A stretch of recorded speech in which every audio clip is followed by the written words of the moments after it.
రైతు ఆదాయం పెరిగితే రాష్ట్ర ఆదాయం పెరుగుతుందని ఆ దిశగా కూటమి ప్రభుత్వం అడుగులు వేస్తోందని chief whip MLA GV Anjaneyulu తెలిపారు. రాష్ట్ర బడ్జెట్లో వ్యవసాయ రంగానికి 13,598 కోట్లు కేటాయించడం అభినందనీయమని అన్నారు. పల్నాడు జిల్లాను హార్టికల్చర్ హబ్గా తీర్చిదిద్దేందుకు కృషి చేస్తున్నామని చెప్పారు. గత వైసీపీ 5 ఏళ్ల పాలనలో రైతుల ఆత్మహత్యలు పెరిగాయని విమర్శించారు. కూటమి ప్రభుత్వం అధికారంలోకి వచ్చిన తరువాత వ్యవసాయ రంగాన్ని ప్రోత్సహించడంతో పాటు రైతు ఆత్మహత్యలను తగ్గించగలిగామని చీఫ్ విప్ జీవీ ఆంజనేయులు వెల్లడించారు. రైతు ద్రోహి జగన్మోహన్ రెడ్డి ఆ రోజు ఇవన్నీ తీసేశారు అధ్యక్ష.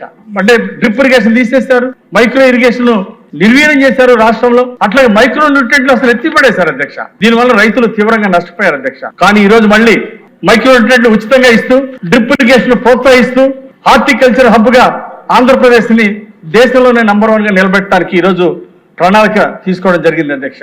ఈ రోజు హార్టికల్చర్ లో దేశంలో నంబర్ 1 గా నిలబెట్టాం అధ్యక్ష. ఈ 20 నెలల్లో గత ప్రభుత్వంలో చూస్తే ఒకప్పుడు 2014 మధ్య దేశంలో నంబర్ 1 ఉన్న ఆంధ్రప్రదేశ్ హార్టికల్చర్ 4వ స్థానాన్ని దిగజారింది అధ్యక్ష గత ప్రభుత్వంలో. ఇప్పుడు మళ్ళీ 20 నెలల్లో మళ్ళీ దేశంలో నంబర్ 1 గా ఏపీని నిలబెట్టాం అధ్యక్ష. భవిష్యత్తులో ఇంకా దీన్ని ముందుకు తీసుకెళ్లి రైతుల ఆదాయం పెంచడం ఒక ప్రణాళికగా ఈ రోజు ప్రభుత్వం ముందుకు తీసుకెళ్తుంది అధ్యక్ష. జగన్మోహన్ రెడ్డి అని చెప్పేసి మాట్లాడుతున్నారు అధ్యక్ష. దానికి కారణం డ్రిప్ ఇరిగేషన్ ఎగ్గొట్టడం, అలాగే పావలా వడ్డీలు ఇవ్వకపోవడం, రైతులకు సకాలంలో ధాన్యం కొనుగోలు చేసి డబ్బులు చెల్లించకపోవడం. అట్లాగే ఈ వీడియో మీకు నచ్చినట్లయితే లైక్ చేయండి, షేర్ చేయండి, మా ఛానల్ కి సబ్స్క్రైబ్ చేయండి.